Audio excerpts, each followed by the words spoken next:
Mr. Calloway, wherever you are right now, please don't eat anything else at your brother's house. The voice on the phone was steady but urgent, and I remember thinking how strange it was that my pharmacist of 12 years had never once called me on a Sunday evening. I was standing in Gary's driveway, car keys in my hand, about to go back inside for the dinner my sister-in-law had been warming on the stove. The smell of pot roast had followed me all the way out to my car. I'd only stepped outside to take a call from my daughter. That pot roast probably would have killed me. Before I tell you the rest, please subscribe to the channel and leave a comment telling me what state you're in right now. I want to know how far this story travels. I'm 63 years old. I spent 31 years as a cardiologist at Northwestern Medicine in Chicago, which means I've sat across from more patients than I can count and delivered news that changed their lives in an instant. I thought that experience had made me unshakable. I thought I understood how quickly everything could fall apart. I was wrong. Nothing in 3 decades of medicine prepared me for what my own brother had planned for me. Gary and I grew up in Evanston, Illinois, 2 years apart, the only children of a man who built a modest commercial real estate portfolio from nothing. Our father, James Calloway, worked 6 days a week for 40 years and left behind a legacy he was proud of. 2 sons he believed in, a wife he adored until her death in 2019, and a collection of 3 commercial properties along the North Shore worth, at the time of his passing 18 months ago, just over $2 million. He divided everything equally. Half to Gary, half to me. At the reading of the will, Gary sat beside me and gripped my shoulder. "We're going to handle this right, Tommy," he said. "Dad would want us to." I believed him. Gary had always been the charming one, the one who made friends easily and talked his way through every obstacle. I was the quiet one who studied. We complemented each other, or at least that's the story I'd told myself for 60 years. The problems started about 8 months ago, though I didn't recognize them as problems at the time. Gary began calling more frequently, always circling back to the properties. The market was good. Maybe we should sell now. Or maybe we should hold. Or maybe I should buy out his half so he'd have liquidity. The conversations felt less like family discussions and more like negotiations, and I kept asking myself why. Gary had done well for himself, or so I thought. He'd run a landscaping business for 2 decades. He lived in a nice house in Wilmette. His wife Sandra had her own catering business. There shouldn't have been urgency. Then my daughter called me from Seattle 3 months ago. "Dad," she said carefully, "I don't want to worry you, but I ran into Kevin Marsh at the airport. You remember Kevin, Gary's old accountant? He mentioned something about Gary having some serious financial trouble. I told her Kevin probably had the details wrong. I told her Gary would have come to me if something was wrong. I was the kind of fool who couldn't imagine his own brother lying to his face. The first Sunday dinner invitation came in February. Gary and Sandra had started hosting these monthly dinners, just the 3 of us since my wife Margaret passed 4 years ago. I appreciated it at the time. It felt like family, like continuity, like Gary was looking out for me the way our father would have wanted. Sandra was an excellent cook. The evenings were pleasant. I drove the 40 minutes from Naperville to Wilmette and let myself be fed and looked after. And I told myself, this was what brothers did. I started feeling off in March. Nothing dramatic at first. Unusual fatigue, some bruising on my forearms that I attributed to bumping myself in the garage. A nosebleed that lasted longer than it should have. I was 63, and I'd been running hard my whole career. I assumed my body was reminding me I wasn't 40 anymore. I made a mental note to get blood work done, and then kept postponing it the way doctors notoriously do with their own health. The bruising got worse in April. I had a bruise on my thigh that I couldn't explain and didn't remember earning. My gums bled when I brushed my teeth. I finally went in for labs the 2nd week of April, and my INR came back at 6.8. For those who aren't medical, a normal INR is between 0.8 and 1.2. Patients on blood thinners like warfarin are usually maintained between 2 and 3. At 6.8, I was 1 significant bump, 1 minor fall, 1 small internal bleed, away from hemorrhaging into my brain or my abdomen and dying before anyone found me. My internist, Dr. Patel, called me immediately. She was confused. I wasn't on warfarin. I wasn't on any anticoagulant. She wanted me in her office that afternoon. What she said in that office started a small, cold thread of suspicion I wasn't yet ready to follow. "Thomas," she said, "this level of anticoagulation doesn't happen from diet alone. Vitamin K deficiency doesn't do this. I want to run a specific panel for warfarin metabolites, because in my experience, this pattern looks like external exposure." External exposure. The words sat in my chest like stones as I drove home. I refilled my prescriptions at the same Walgreens I'd used for 12 years. Linda Okonkwo had been my pharmacist since she started there in 2011, and she'd seen my medical history evolve from a healthy man in his early 50s to someone managing blood pressure and cholesterol with the usual medications of middle age. When she called me that Sunday evening in May, I was in Gary's driveway with car keys in my hand and the smell of Sandra's pot roast drifting through the front door I'd just pulled shut behind me. Linda had pulled my blood work results because Dr. Patel had flagged my file for Pharmacist review. She'd seen my INR trend over the previous 2 months. She'd cross-referenced my medications. Nothing I was prescribed should have produced those numbers. And then she'd remembered something. 3 weeks earlier, Sandra had come into the Walgreens and asked about supplement interactions.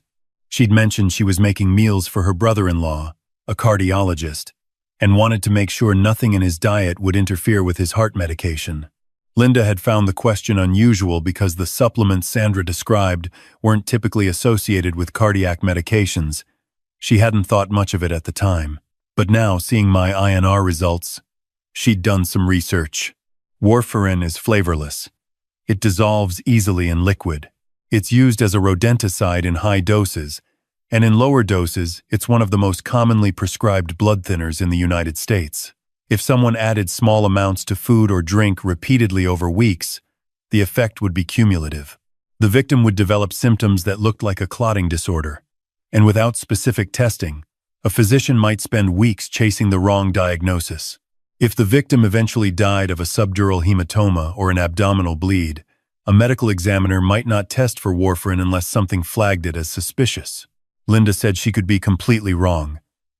She said she hoped she was wrong. She said she just needed me to know, and please don't eat anything else until we figure this out. I stood in Gary's driveway for what felt like a very long time. The evening was still warm. A neighbor across the street was cutting his grass. Everything looked completely ordinary.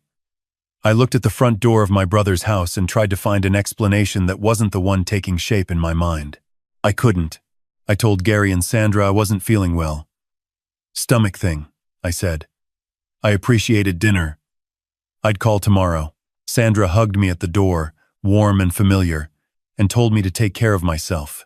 Gary walked me to my car and told me I looked tired, that I needed to slow down, that retirement didn't suit me because I still acted like I was on call. He laughed. I laughed. I drove away. I cried for about 10 minutes on the I-94, and then I stopped and started thinking like the doctor I'd spent 30 years becoming. The next morning I called Detective Anita Flores at the Wilmette Police Department. I'd met Anita through a mutual friend 6 years earlier, and I knew her reputation well enough to trust her with something I couldn't yet prove. I laid out everything. My inner results, Linda's call, Sandra's visit to the pharmacy, the pattern of Sunday dinners, the financial conversations about the properties. I told her about my daughter's warning regarding Gary's finances. I told her about the life insurance policy. I'd suddenly remembered a $2 million term policy my father had insisted both of us take out years ago when the properties were put into a family trust. Gary was still listed as my primary beneficiary. I hadn't updated it after Margaret died because I'd planned to transfer it to my daughter and simply hadn't gotten around to it. Anita listened without interrupting. When I finished, she said, "I want you to behave completely normally with your brother. Don't cancel plans. Don't change anything. And do not eat anything Sandra prepares for you." I asked her if she believed me. She said, I think you've had a career reading bodies for signs of damage. I think you know what's happening to yours. Yes, I believe you. The investigation moved carefully, because it had to. Anita explained that without physical evidence of the warfarin's source, everything I had was circumstantial. My elevated INR was medically documented, but not proof of anything criminal. Linda's observations were useful but not definitive. We needed something more. What we needed came from a source I never expected. Gary's landscaping business had a bookkeeper named Carl, who'd worked for Gary for 11 years before Gary shut the business down 6 months ago. Carl had been unpaid for his final 2 months and was pursuing a small claims case against Gary. When Anita's colleague reached out to him as part of a quiet financial inquiry, Carl turned out to have a very complete picture of Gary's situation.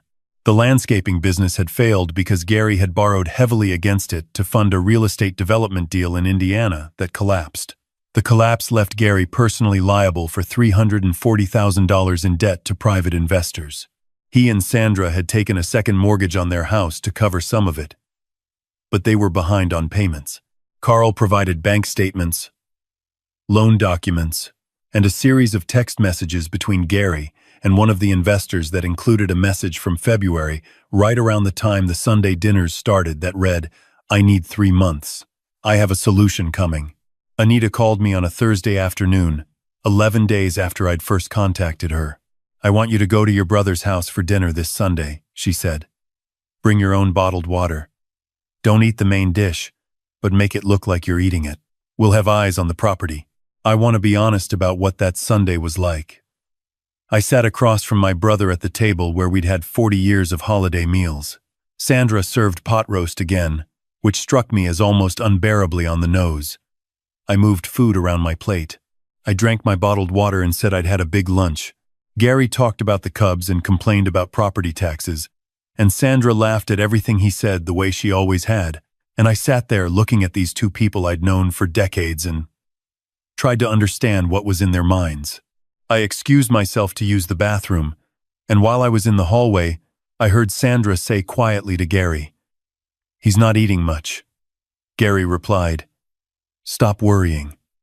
It's working." I stood in that hallway with my hand on the wall for support and breathed very slowly until I could walk back into the dining room and sit back down. The warrant came through the following Tuesday. Anita's team searched the house while Gary and Sandra were both at home. What they found in the kitchen was a container of what Sandra had labeled as a garlic seasoning blend, stored with the other spices, that contained warfarin powder mixed with dried herbs. They found purchase records for the warfarin on Sandra's laptop, bought through an agricultural supply company that sold it as a pest control product. Her browser history included searches from January that Anita described to me later in a flat voice, reading them from a list. What is a lethal dose of warfarin in adults? How long does warfarin poisoning take? What does warfarin toxicity look like on autopsy? Do autopsies routinely screen for warfarin? Sandra had been thorough. She'd done her research. And she'd been doing this to me since February, adding small measured amounts to the dishes she made specifically for me, the ones she always sent me home with leftovers of, the ones she made sure I ate enough of before I left. Gary and Sandra were arrested that afternoon. Gary called me from the county jail 2 days later. The call was brief, and I only answered because Anita had asked me to keep lines of communication open. He said it was all Sandra. He said he'd had no idea what she was doing. He said he'd never wanted to hurt me, that the financial problems were real, but he would have found another way. His voice cracked. He said, "Tommy, we're brothers." I thought about the hallway. I thought about, "It's working." I said, "I know what I heard, Gary." He went silent. Then he said the money was going to fix everything. Sandra had convinced him it was the only way out. He said it like that was an explanation. I hung up. The media coverage started about a week after the arrest. Chicago local news ran the story. Retired cardiologist allegedly poisoned by brother and sister-in-law over inheritance dispute. The coverage was, as Anita had predicted, initially balanced. Both sides presented. A legal commentator on one of the stations noted that kitchen contamination cases were difficult to prosecute because establishing who specifically handled the food at what time was rarely clean. Then Gary and Sandra hired separate attorneys. Sandra's attorney went to work immediately on the narrative. Within days there were interviews. Sandra, composed and tearful in a cream-colored blouse, explaining that Thomas had always been competitive with Gary, that their father had favored Thomas, that Thomas had a history of health issues he'd hidden from the family and was now trying to blame on them. She mentioned, twice, that I'd been under significant stress since my wife's death and that grief could affect a person's perception of events. She called it a family tragedy, rooted in misunderstanding. Gary's attorney was quieter, but filed a motion, suggesting the warfarin contamination could have been accidental, the result of improper storage of a household pest control product near cooking spices. I'd spent 30 years watching patients receive terrible diagnoses. I'd learned that the mind, when confronted with unbearable information, will construct almost any alternative. But this wasn't grief distorting my perception. This was a specific substance in a specific container, purchased with documented intent from a documented source. And I was still alive, only because my pharmacist had been paying attention. I called Linda the morning after the arrest. She'd already heard the news. She was quiet for a moment and then she said, "I just kept thinking about that visit Sandra made. It felt wrong and I couldn't shake it. I'm sorry it took me as long as it did. I told her she had nothing to apologize for. I told her she'd saved my life. She said she was glad I was okay, and she said it simply, without drama, the way you say it when you genuinely mean it." The case against both Gary and Sandra was built on 3 pillars: the physical evidence from the kitchen, the digital evidence from Sandra's laptop, and the financial motive, which the prosecutors laid out with a clarity that removed all ambiguity. With Gary as my life insurance beneficiary and the inheritance property structured such that a deceased partner's share passed automatically to the surviving sibling within the terms of my father's trust, Gary stood to receive approximately $8 million from my death. Enough to eliminate the debt, save the house, and start clean. The prosecutors also found text messages between Gary and Sandra from January, before the Sunday dinners began, that were not subtle. Sandra had written, I looked it up again. With his heart history, it would look completely natural. Gary had responded, You're sure? Sandra, positive. Nobody tests for this unless they're looking for it. 4 months after the arrest, Gary accepted a plea deal. He would testify fully against Sandra in exchange for a reduced charge of conspiracy and a sentence of 6 years. His cooperation was extensive. He confirmed that Sandra had proposed the plan, purchased the warfarin, prepared the contaminated seasoning blend, and controlled what I ate during the Sunday dinners. He confirmed the January text messages were genuine. He confirmed hearing Linda's name mentioned when Sandra discussed her visit to the pharmacy and that Sandra had said the pharmacist was too nosy. He testified for 2 days. I wasn't in the room for Gary's deposition, but my attorney summarized it for me. He said Gary was composed until the end, when he described the last Sunday dinner before the arrest. He said Gary had told investigators that he'd watched me move food around my plate, and that he'd felt, in that moment, something he couldn't name. His attorney had asked him to elaborate, and he'd said, I kept looking at him and thinking about when we were kids. Our dad used to take us fishing at Lake Geneva every August. Tommy always caught more fish than me, and he always let half of them go because he said it wasn't fair to keep them all. I kept thinking about that and I couldn't eat my own dinner. My attorney said Gary started crying at that point and didn't finish. I don't know what to do with that. I've thought about it many times since. A memory of a boy who let fish go. Sitting inside a man who watched his wife poison his brother for 8 months and said nothing. I don't have a framework that makes those 2 people the same person. Maybe they aren't. Sandra's trial ran for 9 days. The jury deliberated for just under 7 hours. Guilty on all counts. Attempted murder in the first degree, conspiracy to commit murder, and criminal poisoning. She stood absolutely still when the verdict was read, and then she turned slowly and looked directly at me. Her expression wasn't rage. It was something colder, like she was calculating something she hadn't finished yet. Her attorney placed a hand on her arm, and she turned back to face the bench. The sentencing hearing was 3 weeks later. The judge was a woman named the Honorable Rosario Diaz, who had been on the Cook County bench for 16 years. She looked at Sandra for a long moment before she spoke. "You are a trained caterer," she said. "You used culinary knowledge and domestic access to poison a man over months, carefully, methodically, in the home he trusted as a place of family. You researched the method. You purchased the means. You administered a substance specifically chosen because it was difficult to detect and would ultimately produce a death that mimicked natural causes. You made meals for him and watched him eat them.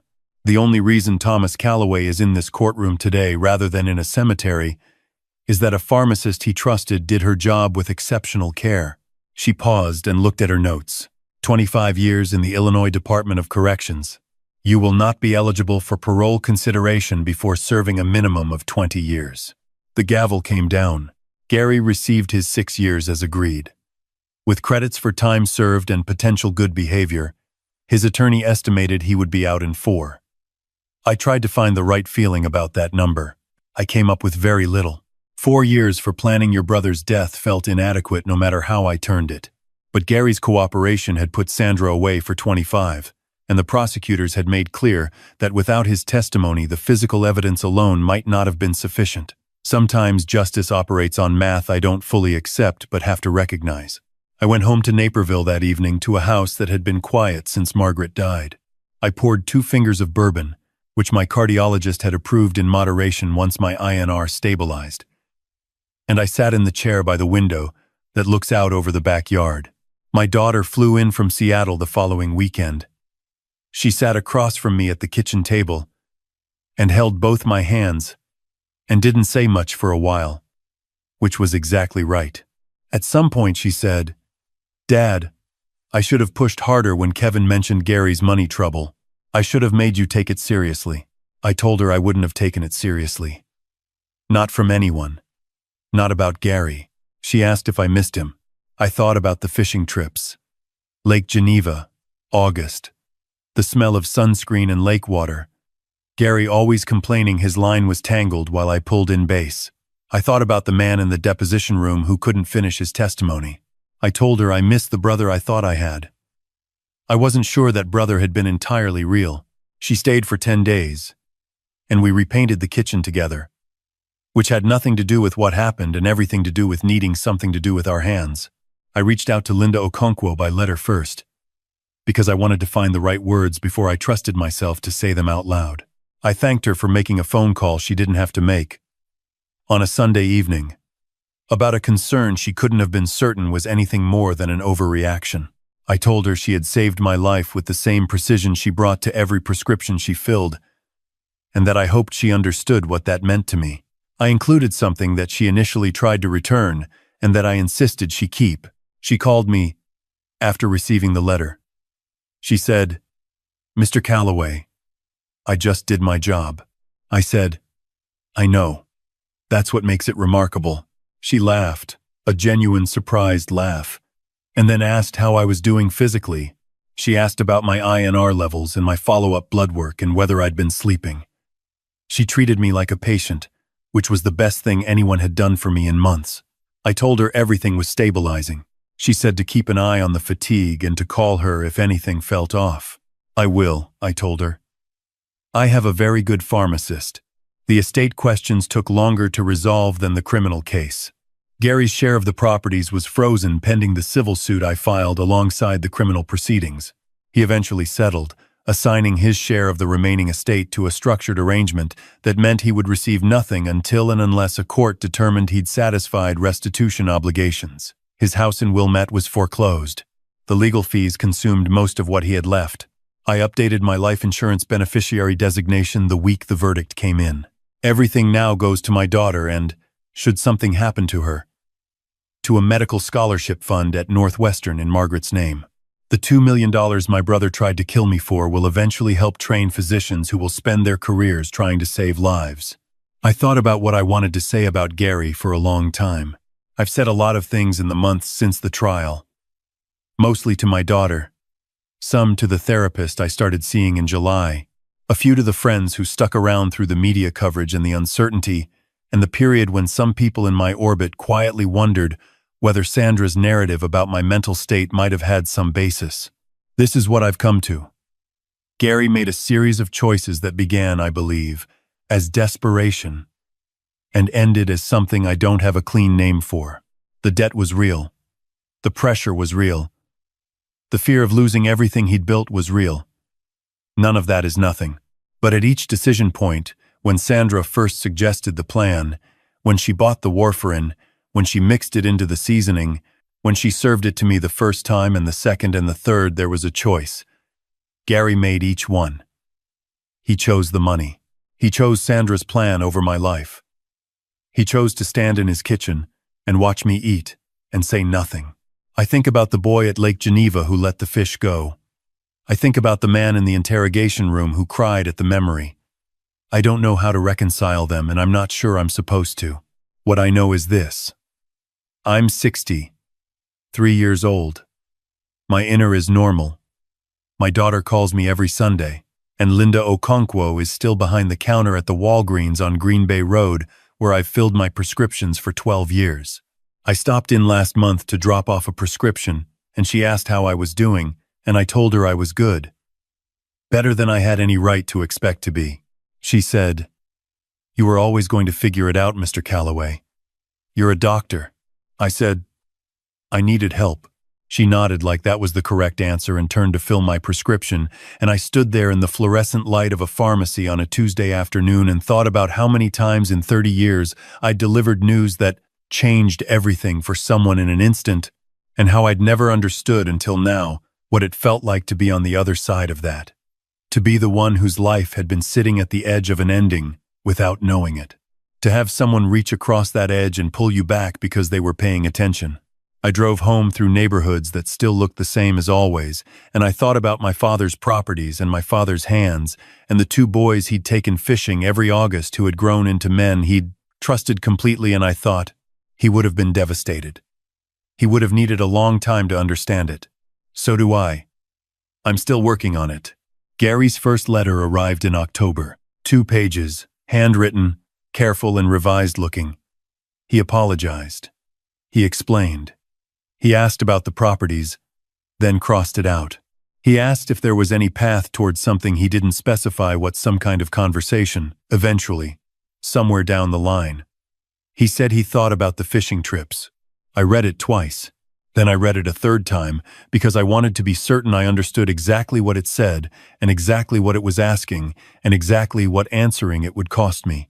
I put it in the drawer of my desk where I keep Margaret's letters, and I haven't decided yet what to do with it. Some decisions don't need to be made today. I have time now. That's not something I can take for granted anymore, but today I have it. If this story stayed with you, please like the video and subscribe to the channel. Drop a comment and tell me your thoughts. I read every single one. And if you want to hear another story, click what's appearing on your screen right now. Thank you for being here.